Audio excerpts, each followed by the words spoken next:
नमस्कार दर्शकों, मैं हूं Feku Chandelwala and you are watching me on fake तक।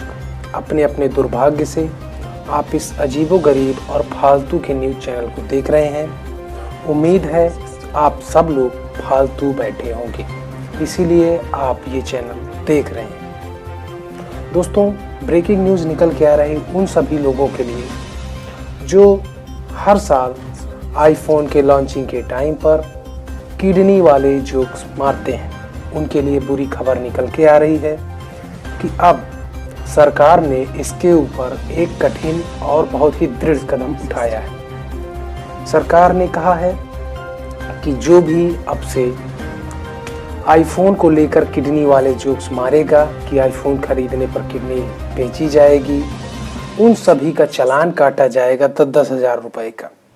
और वो सभी लोग जो Xiaomi, पोपो और जीवो का फ़ोन 10,000 रुपए का खरीद के ऐसे जोक्स मारते हैं, उनको जुर्माने के अलावा 1,000 कोड़े और मारे जाएंगे।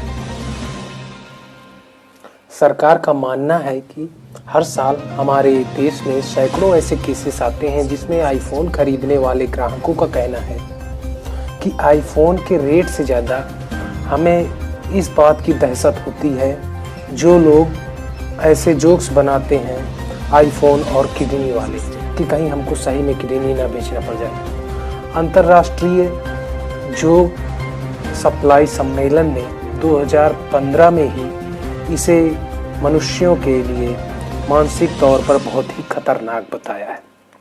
उनका मानना है, उन्होंने यह जारी किया है कि 2013 में ही इसकी एक्सपायरी डेट आ चुकी है। फिर भी इस तरह के चुटकुले शेयर करने वाले लोगों के ऊपर कार्रवाई की जाएगी और तो और उनको चालान काटा जाएगा 10,000 रुपए का। और जो लोग इससे इतने जाहिल हैं कि इससे भी नहीं मानेंगे, माफ़ कीजिएगा, तो उनको उनकी किडनी बेच के आईफोन खरीदवाए जाएंगे, जिससे उनको पता चले कि जोक मारना काफ़ी आसान होता है और असलियत में उनके साथ वही होगा। और दर्शकों, अगली ब्रेकिंग न्यूज़ यहाँ पे निकल के आ रही है कि केंद्र सरकार ने यह निर्णय लिया है कि इस बार देश का बजट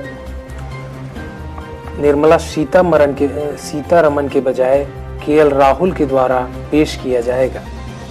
यह निर्णय देश की जीडीपी की गिरती हुई हालत को देखते हुए किया गया है। जानकारों की और विशेष सलाहकारों की जानकारी और उनके परामर्श के बाद सरकार ने यह निर्णय लिया है कि केएल राहुल आजकल जो भी काम करते हैं उसमें वो सफल हो रहे हैं। और वैसे भी देश में जितने भी राहुल सामने आए हैं या जिनको भी जाना गया है, वो सभी बीजेपी के लिए फायदेमंद ही रहे हैं हमेशा से ही।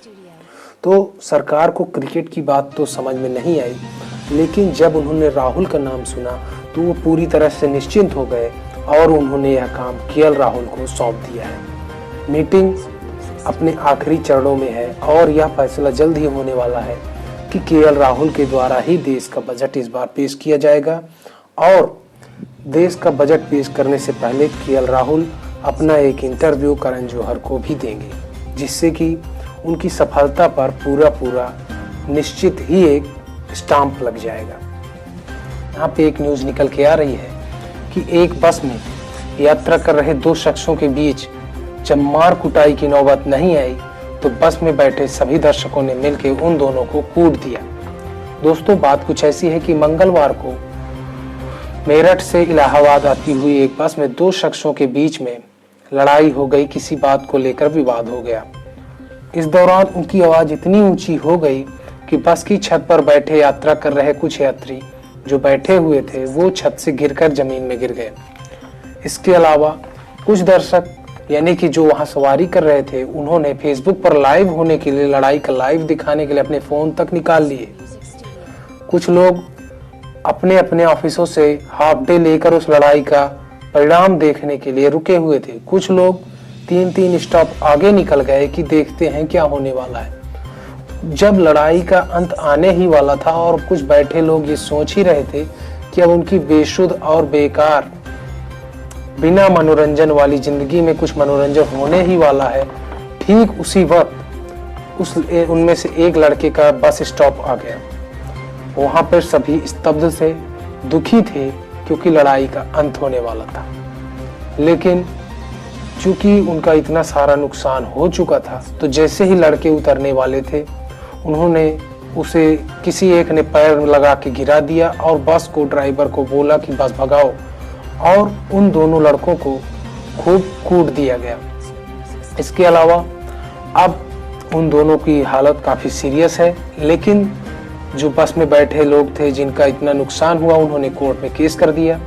कोर्ट में ये फैसला हुआ है कि उन सभी जो बस में यात्रा कर रहे लोग थे, उन दोनों लड़कों के द्वारा उनके ठीक हो जाने के बाद विन डीजल की 10-10 मूवीज की वीडियो यानी कि उसकी DVD सबको देनी पड़ेगी, और अगर नहीं दिए तो किसी भी जो पिक्चरें फ्लॉप हुई होंगी, जो उनको नहीं पसंद हुई होंगी, उन्हीं सभी पिक्चरों को 10-10 बार दिखाया जाएगा, जिससे उनका दिमाग खराब हो और उनको अपनी गलती का एहसास हो।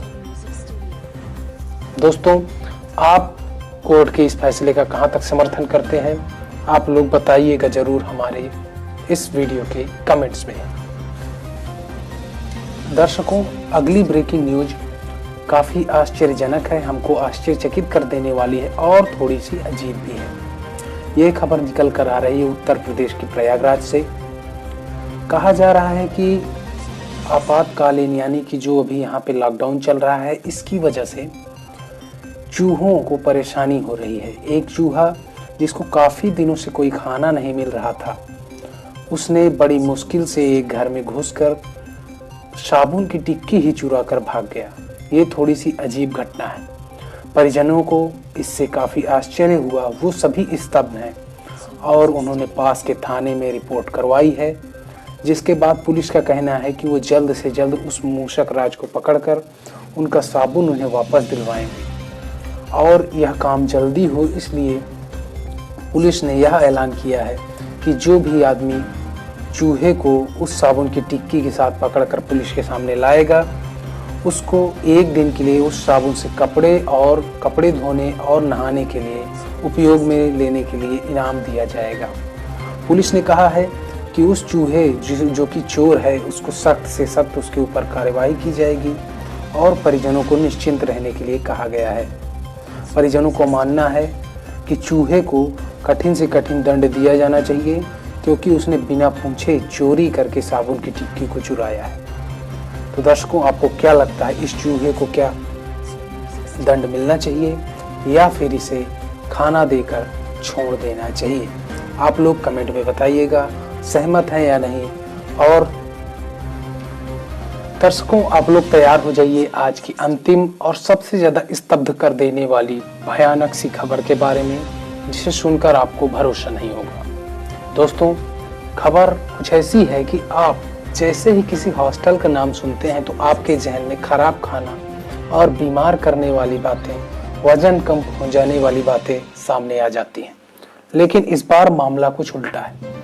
दरअसल सिली कॉलेज में हॉस्टल में एक ऐसा केस निकल के आया है कि लगातार 3 साल हॉस्टल में रहने के बाद भी एक लड़के का वजन बिल्कुल भी नहीं घटा। उसका वजन 65 किलो था और 3 साल बाद भी 65 किलो ही था। इसके बाद इस मामले को देखने के लिए ऑल इंडिया हॉस्टल एसोसिएशन की बैठक बुलाई गई, जिसके एक अधिकारी से बात करते हुए ये पूछा गया कि वजन कैसे नहीं घटा। तो अधिकारी ने कहा कि देखिए, हमने पूरे प्रयास किए जिससे कि 1 महीने में ही लड़के का 2 किलो वजन कम हो, लेकिन चाहे वो पनीर में पनीर ना डालना हो, दाल में हम लोग दाल ना डालें, पीला रंग डाल देते थे। इन सभी बातों के बाद भी जब वजन कम नहीं हुआ तो हमने इससे संबंधित जितने भी अधिकारी थे उनको सस्पेंड कर दिया है। और हमने इसके लिए एक अलग से जांच बैठाई है और मीटिंग में यह फैसला हुआ है कि खाने की फॉरेंसिक जांच करवाई जाएगी कि ऐसा इस बार क्यों हुआ है। और ये सिर्फ उसी लड़के के ऊपर ही इसका असर हुआ है, इस वजह से उस लड़के को भी स्पेशल देखरेख में रखा गया है कि इसके अंदर ऐसा क्या है कि जिससे इसे कोई फर्क नहीं पड़ता है। इसी के साथ आज की सभी बकवास और फालतू की न्यूज़ खत्म होती हैं। आप लोग इस न्यूज़ चैनल को सब्सक्राइब कर लीजिए और पूरा वीडियो देखने के लिए आप सबों का तहे दिल से धन्यवाद। आपके पास इतना समय था कि आपने ऐसी फालतू की खबरें देखी हैं, तो आपका दिन शुभ हो। धन्यवाद। चलिए कल आप लोगों से फिर मुलाकात होगी। अंत में दर्शकों, अगर आपको ये वीडियो अच्छी लगी हो तो वीडियो को लाइक करना, शेयर करना और इस चैनल को सब्सक्राइब कर लेना यूट्यूब में, जिससे कि आपको ऐसी ही वीडियोस देखने को मिलती रहें। और वीडियो कैसी लगी है आप लोग कमेंट में ज़रूर बताइएगा। धन्यवाद। अगली वीडियो देखने के लिए तैयार रहिए। हम लोग मिलते हैं अगली बार ऐसी ही न्यूज़, कुछ और चटाकेदार और मज़ेदार न्यूज़ के साथ। धन्यवाद। घर पे रहें, सेफ।